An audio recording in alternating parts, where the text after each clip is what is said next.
The humid air of Valthura clung to Kai Jensen's skin like a second layer of clothing. As he stepped from the diplomatic transport, ancient trees towered overhead, their emerald canopies filtering the amber sunlight into dancing patterns across the jungle floor. This was his third peacekeeping mission, but something about this world felt different, older, more primal.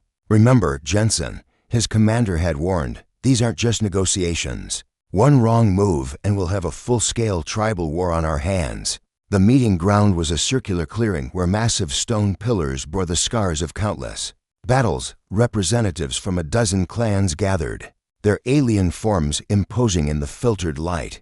But it was the figure standing behind Warlord Draxon that made Kai's breath catch. She was ethereal, pale blue skin that seemed to glow with inner light, contrasting beautifully with cascading pink curls that caught the amber rays. Her delicate features spoke of intelligence and grace, yet she stood perfectly still, eyes downcast in submission. Even from across the clearing, Kai could see the intricate ritual scars that decorated her arms, like living artwork, marking her as bonded property.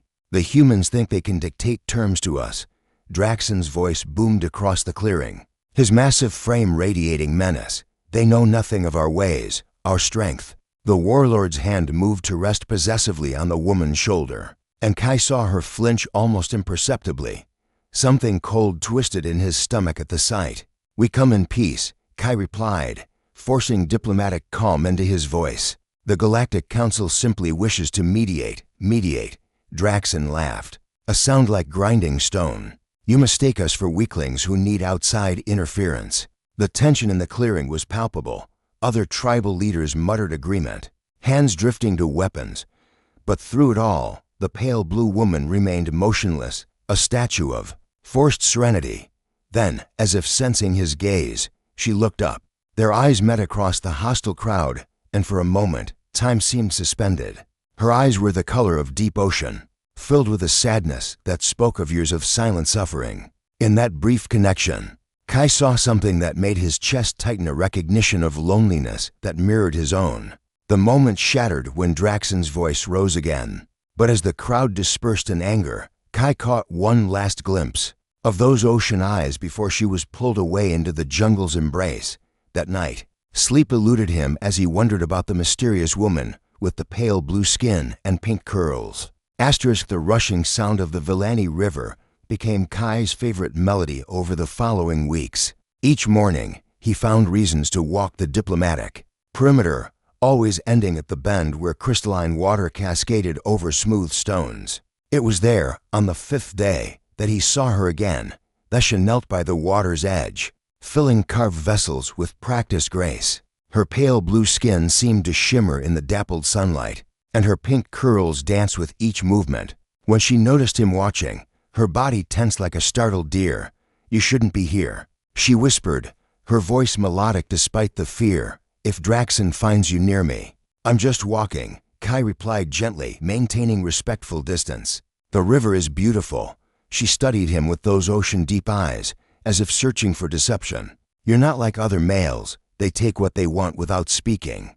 Their first conversations were cautious, Lesha sharing fragments about her people's customs while Kai described Earth's blue skies and vast oceans. With each meeting, the invisible wall between them crumbled a little more. "My tribe once ruled these lands," she revealed one morning, her fingers tracing the ritual scars on her arms. "We were scholars, artists, healers.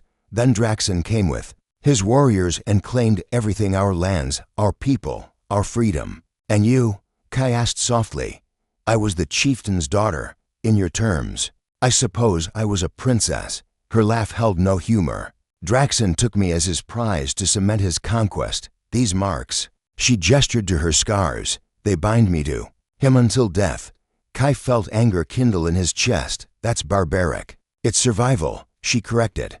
"Before the binding, he would have killed me. This way, I live even if it's not truly living." As days passed, their meetings became the brightest part of both their lives.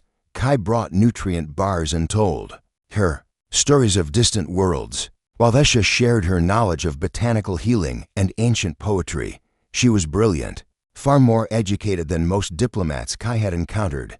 "I dream sometimes," She admitted one evening, her voice barely above a whisper. I dream of places where females choose their own paths, where touch means comfort instead of ownership. That world exists, Kai said earnestly. It's called Earth. But even as their connection deepened, Thesh's warnings grew more urgent. You must stop coming here, Kai. Draxon grows suspicious.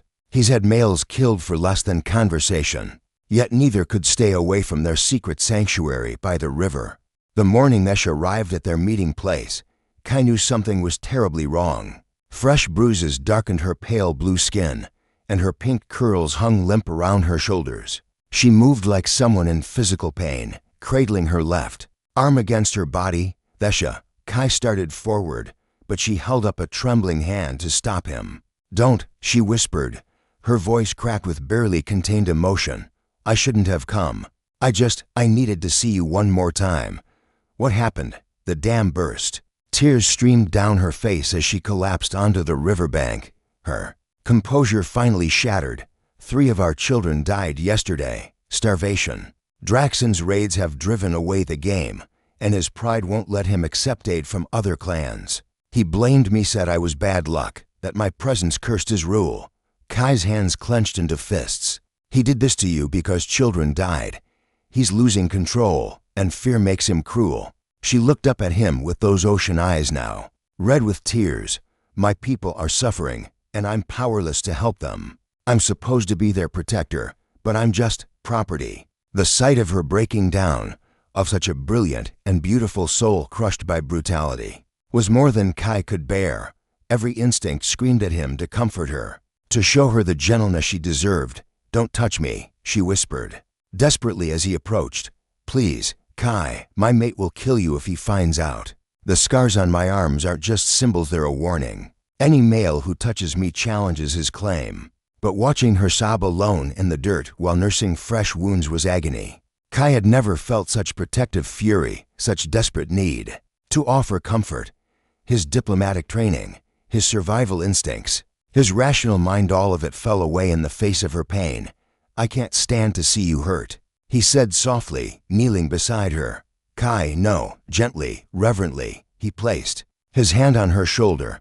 Just a simple touch, meant only to offer comfort and solidarity. Nothing more than human compassion. The moment his skin met hers, Thesha's eyes flew wide with shock.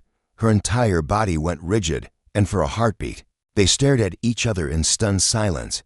Then something extraordinary happened. Her pale blue skin began to glow with soft, inner light, and her eyes seemed to deepen, becoming luminous. What? She breathed, staring at his hand on her shoulder. What have you done? The air around them shimmered with energy neither understood, and Kai felt a strange warmth spreading through his chest, as if something fundamental had shifted in the universe itself. That night, Thesha lay awake as changes rippled through her body. The pale blue of her skin now held a subtle luminescence, and every nerve ending seemed more alive than ever before. The ritual scars on her arms, Draxon's marks of ownership, had begun to fade, replaced by new patterns that seemed to write themselves across her flesh in silver light. She understood now what had happened. The touch had triggered the ancient bonding ritual, something her people considered myth. When 2 souls recognized each other completely, physical contact could forge an unbreakable connection. It was supposed to be impossible with an alien, yet here she was, transformed. You're different, Draxon snarled the next morning, his massive frame looming over her as she prepared his meal.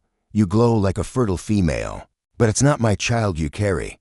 Thesha's heart hammered against her ribs. I don't know what you mean. His backhanded slap sent her sprawling, but instead of cowering, she found herself rising with newfound strength.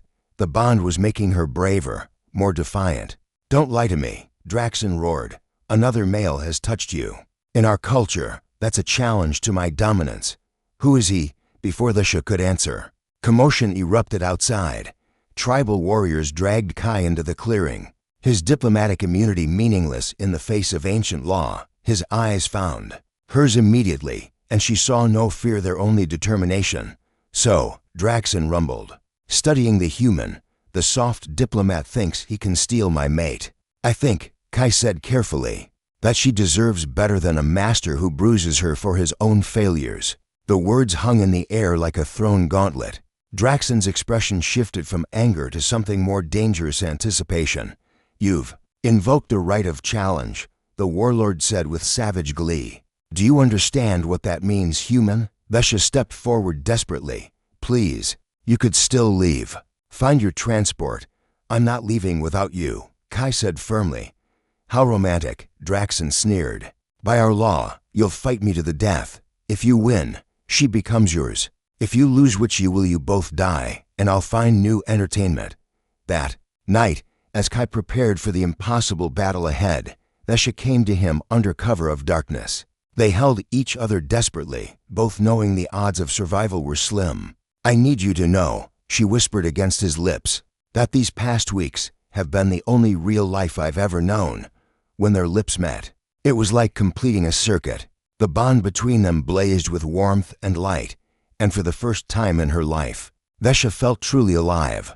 The ritual combat circle was carved into the earth at dawn, surrounded by stone pillars that had witnessed countless battles. Representatives from every clan gathered to witness what many assumed would be a brutal execution. Draxon stood in the center, his massive form scarred by decades of warfare, while Kai seemed almost fragile in comparison. "Last chance to run, human," Draxon taunted, flexing muscles that bulged like tree trunks. "I've killed 47 challengers, you'll be 48. But Kai's attention was focused on Vesha, whose pale blue skin now shimmered with ethereal light. Through their bond, he could feel her strength flowing into him, her tactical knowledge becoming his own. She had spent their final night together, teaching him everything she knew about her peoples. Combat techniques, not just the brutal strength that Draxon favored, but the ancient arts of precision and strategy. "Begin," the eldest clan leader called. Draxon charged like a raging beast. But Kai was no longer there. Using speed and agility, he danced around the massive aliens' attacks, landing precise strikes at pressure points Vesha had shown him. Each blow was calculated, designed to weaken rather than provoke. "Stand still and fight," Draxon roared, growing frustrated as his powerful swings met on the air. The battle raged for nearly an hour. Kai's smaller size worked against him in raw power, but his human endurance and tactical thinking proved superior. When Draxon finally overextended himself in a massive overhead strike, Kai was ready.